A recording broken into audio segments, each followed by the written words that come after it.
Ona mani xonamga kiring-da desa qo'rqib ketman, tinchlik. Keyin kirsam, bitta kichkina mushuk yotibdi. Voy, qayerdan keldi bu desam, ertalab bizning mushugimiz bor-ku, Basik degan. Qizim bilan yotadi. Ertalab shu bomdod payti deydi.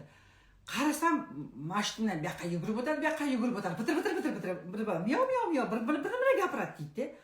Ko'zim ochib tushunmayapman. Nima qilyapti bu? Jinnimi? Men u yoqdan bu yoqqa yuguribdi deb deydi. Qorni ochmas, hali tong yotmagan, tualeti bor o'zini deydi. Nimaga bu yoqqa yuguraveradi deb deydi.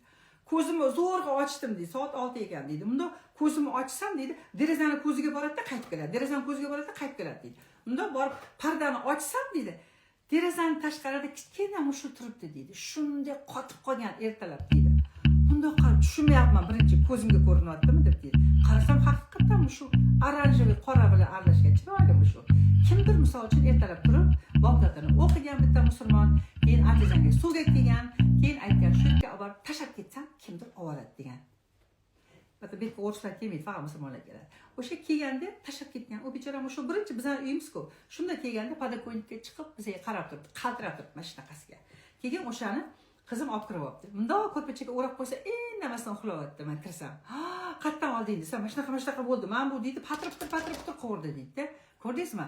Mana shu yerdan men o'zim uchun xulosa chiqardim. Biz hayvonlardan o'rganishimiz kerak. Hoy odamlar, biz hayvonlardan o'rganishimiz kerak. Ancha narsa o'rganishimiz kerak, между прочим. Kimnidir urishganimizda hayvon deymiz-ku. Yo'q. U haqorat emas ekan. Hayvon degan bu avtoritet ekan. Men shuni bildim. Особенно bilasizmi, bo'rilarni izochat qilganmisiz? Bo'rilarni, volki.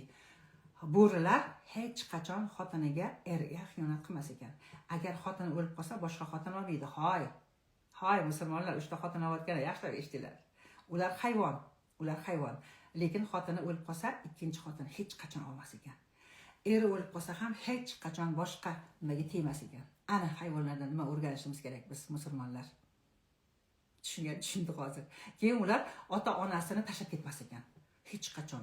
To'da ketib qolsa ham borku, bolasi qolar ekan. O'shani ular uylari bo'ladi-ku, o'sha ichida ota-onasiga ovqat olib kelib, ular o'lguncha o'sha ota-onasi boqar ekan. Bizda qariyalar uyi bor. Bo'rilarda qariyalar uyi yo'q. Mana yana bitta misol. Ko'rdinglarmi farqimiz nimada?